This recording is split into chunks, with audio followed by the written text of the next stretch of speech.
Cynthia Ina Puji Rahayu, NIM 19053096. Saya akan menjelaskan tentang konsep dasar strategi pembelajaran. Menurut Mansur, tahun 1991 terdapat 4 konsep dasar strategi pembelajaran, yaitu yang pertama, mengidentifikasi serta menetapkan tingkah laku dan kepribadian anak didik sebagaimana yang diharapkan sesuai dengan tuntunan atau perubahan zaman. Yang kedua yaitu mempertimbangkan dan memilih sistem belajar mengajar yang tepat untuk mencapai sasaran yang akurat. Yang ketiga yaitu memilih dan menetapkan prosedur, metode, dan teknik belajar mengajar yang dianggap paling efektif, sehingga dapat dijadikan pegangan guru dalam menunaikan kegiatan belajar mengajar. Yang keempat yaitu menetapkan norma-norma dan batas minimal keberhasilan atau kriteria serta standar keberhasilan sehingga dapat dijadikan pedoman bagi guru dalam melakukan evaluasi hasil kegiatan belajar mengajar. Selanjutnya yaitu pengertian strategi pembelajaran menurut para ahli. Yang pertama yaitu menurut J.R. David tahun 1976. Strategi pembelajaran adalah perencanaan yang berisi tentang kegiatan yang didesain untuk mencapai tujuan pendidikan tertentu. Yang kedua, menurut Dick and Chare tahun 1985, strategi pembelajaran adalah suatu set materi dan prosedur pembelajaran yang digunakan bersama-sama untuk menimbulkan hasil belajar siswa serta peserta latih. Yang ketiga yaitu menurut Mugino tahun 1993, strategi pembelajaran adalah kegiatan guru untuk memikirkan dan mengupayakan terjadinya konsistensi antara aspek-aspek dari komponen pembentuk sistem pembelajaran, di mana untuk itu guru menggunakan siasat tertentu. Dari pendapat ketiga para ahli tersebut, strategi pembelajaran dapat dimaknai secara sempit dan luas. Secara sempit, strategi pembelajaran mempunyai kesamaan dengan metode yang berarti cara untuk mencapai tujuan belajar yang telah ditetapkan. Sedangkan secara luas, strategi pembelajaran dapat diartikan sebagai suatu cara penetapan keseluruhan aspek yang berkaitan dengan pencapaian tujuan pembelajaran, termasuk perencanaan, pelaksanaan, dan pelatihan. Selanjutnya, klarifikasi strategi pembelajaran. Strategi dapat diklarifikasikan menjadi 5 bagian, yaitu yang pertama, strategi pembelajaran langsung, merupakan pembelajaran yang banyak diarahkan oleh guru. Strategi ini efektif untuk menentukan informasi atau membangun keterampilan tahap demi tahap. Yang kedua, strategi pembelajaran tak langsung. Pembelajaran tak langsung umumnya berpusat pada peserta didik. Meskipun dua strategi tersebut dapat saling melengkapi, peranan guru bergeser dari seorang penceramah menjadi fasilitator. Guru mengelola lingkungan belajar dan memberikan kesempatan peserta didik untuk terlibat. Selanjutnya yaitu strategi pembelajaran interaktif, yang mana menekankan pada diskusi dan sharing di antara peserta didik. Diskusi dan sharing memberikan kesempatan peserta didik untuk bereaksi terhadap gagasan, pengalaman, pendekatan, dan pengetahuan guru atau temannya untuk membangun cara alternatif untuk berpikir dan merasakan dalam kegiatan belajar mengajar. Yang selanjutnya yaitu strategi pembelajaran empirik. Strategi pembelajaran empirik berorientasi pada kegiatan induktif, berpusat pada peserta didik, dan berbasis aktivitas, refleksi pribadi tentang pengalaman, dan formulasi perencanaan menuju penerapan pada konteks yang lain, merupakan faktor kritis dalam pembelajaran empirik yang efektif. Selanjutnya yaitu strategi pembelajaran mandiri.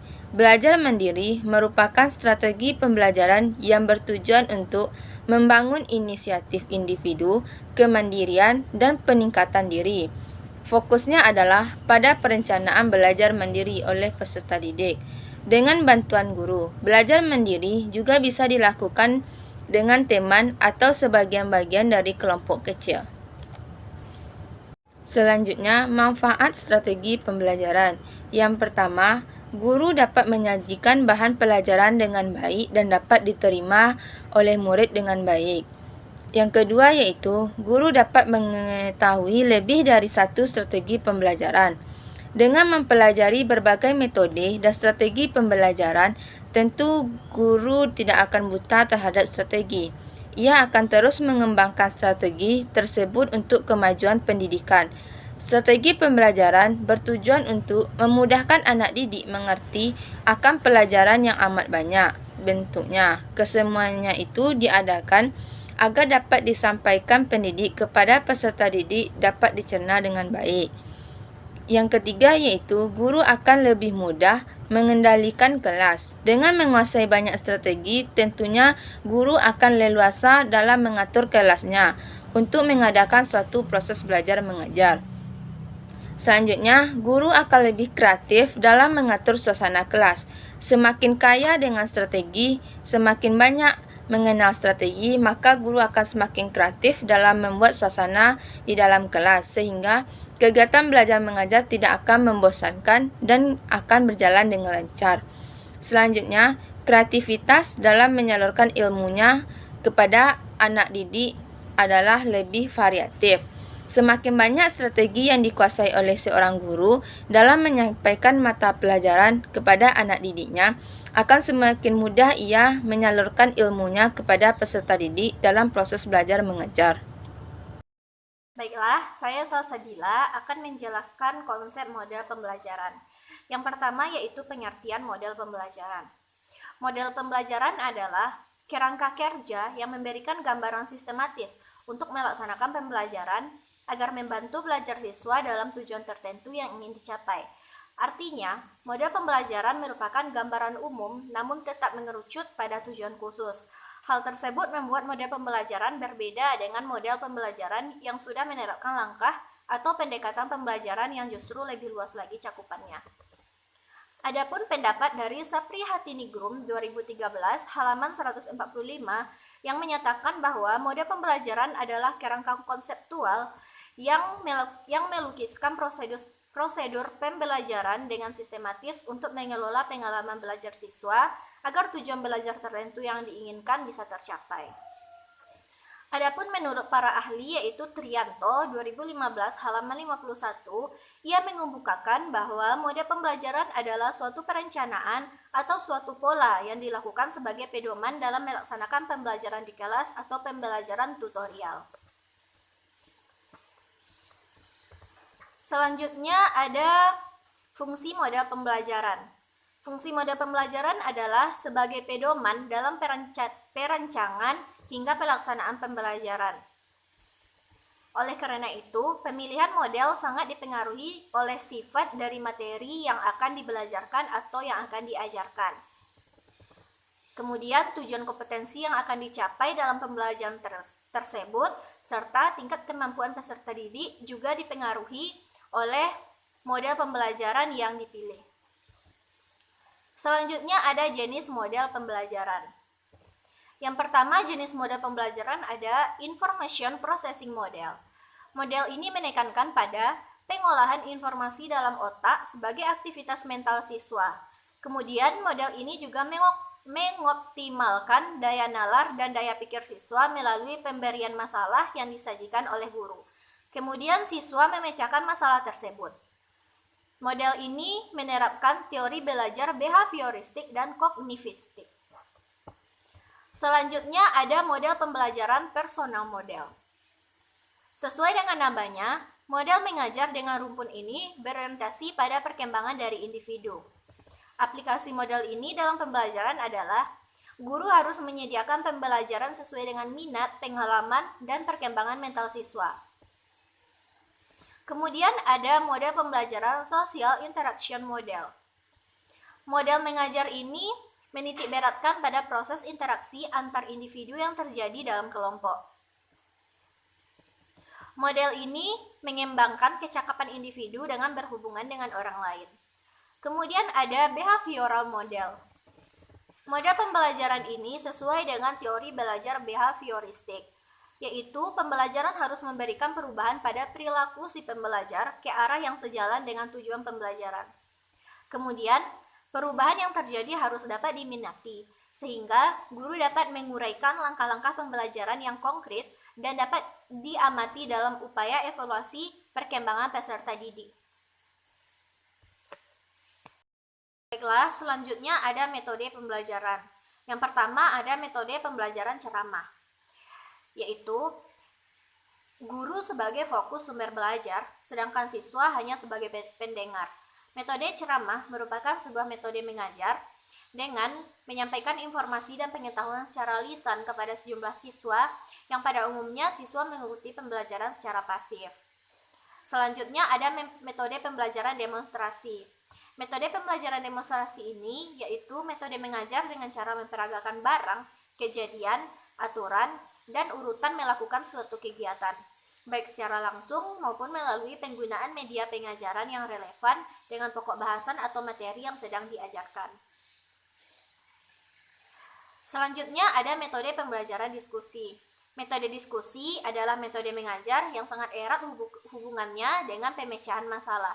Metode ini biasanya dilaksanakan secara kelompok, kemudian masing-masing kelompok diberi masalah yang harus dipecahkan sendiri. Guru hanya bertindak sebagai fasilitator dan pengarah jalannya diskusi. Selanjutnya ada metode pembelajaran simulasi.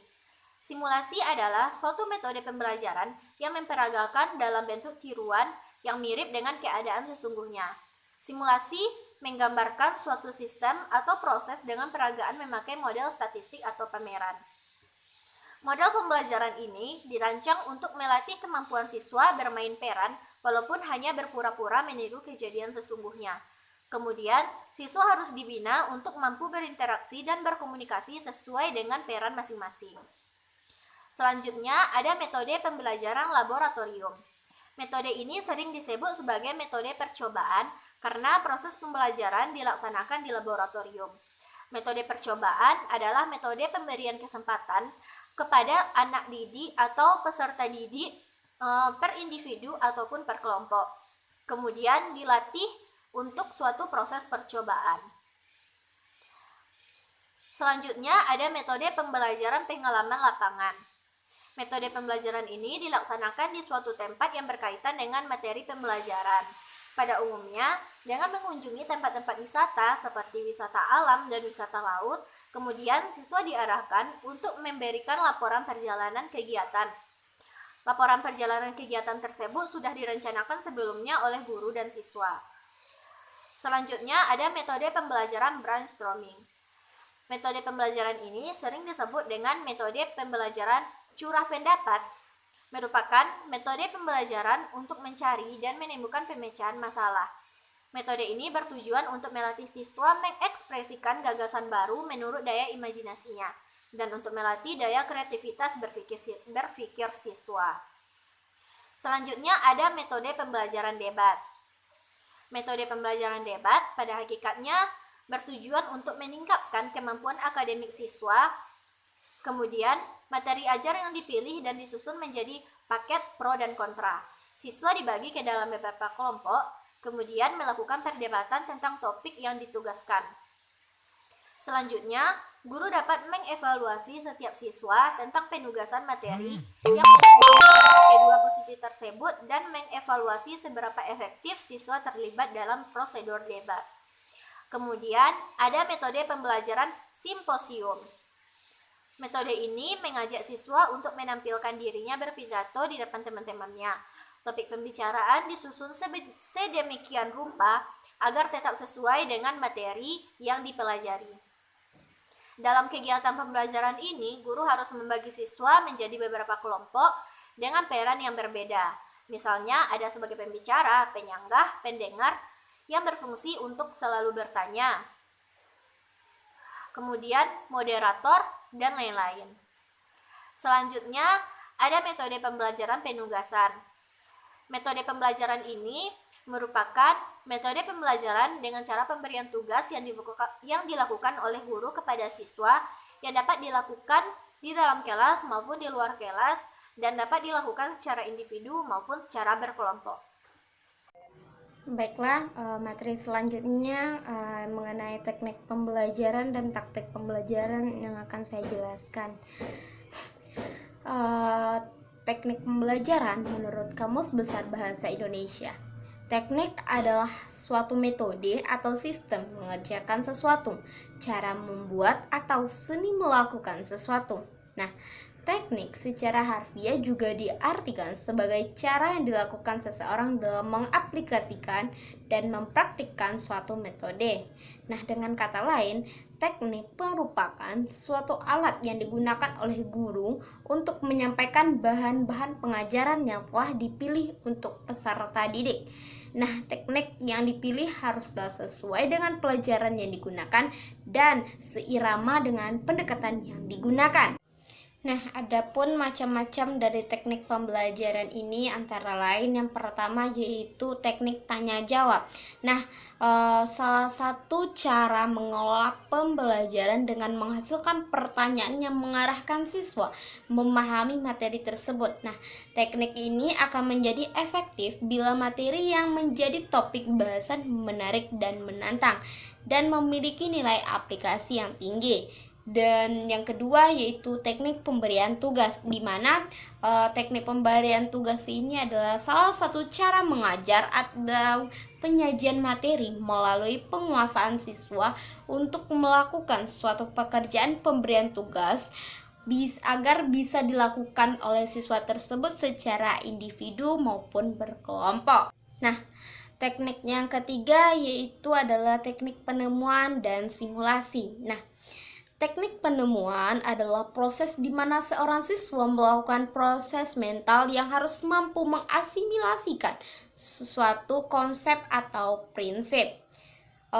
Dan teknik simulasi adalah cara mengajar di mana menggunakan tingkah laku seseorang untuk berlaku seperti orang yang dimaksud, dengan tujuan agar orang dapat menghindari lebih mendalam tentang bagaimana orang itu merasa dan berbuat sesuatu.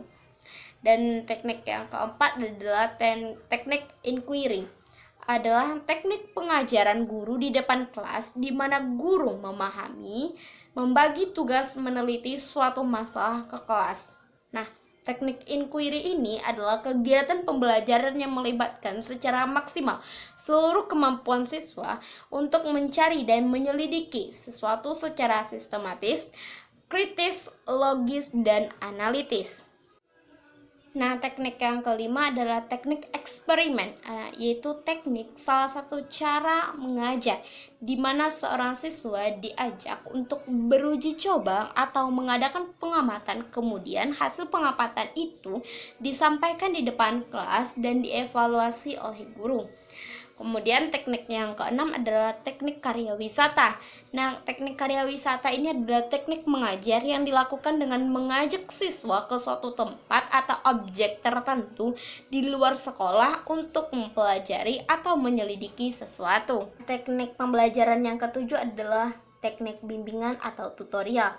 Teknik bimbingan atau tutorial ini adalah suatu proses pengelolaan pembelajaran yang dilakukan melalui proses bimbingan yang diberikan guru kepada siswa baik secara perorangan maupun per kelompok. Dan teknik pembelajaran yang kedelapan adalah teknik problem solving atau pemecahan masalah. Bukan hanya sekedar teknik mengajar, tetapi juga merupakan suatu teknik berpikir, sebab dapat menggunakan teknik lainnya yang dimulai dengan mencari data sampai kepada menarik suatu kesimpulan. Nah, itulah beberapa macam teknik dari teknik pembelajaran. Baiklah, materi selanjutnya yaitu tentang taktik pembelajaran. Taktik ini sebenarnya hanya bagian atau variasi dari teknik. Taktik pembelajaran adalah variasi dari teknik pembelajaran. Asumsi dasarnya sama, yaitu penyesuaian. Misalnya, kita menggunakan metode ceramah. Di kelas A menggunakan humor. Di kelas B, karena tidak sesuai, maka dilakukan dengan alat bantu lainnya.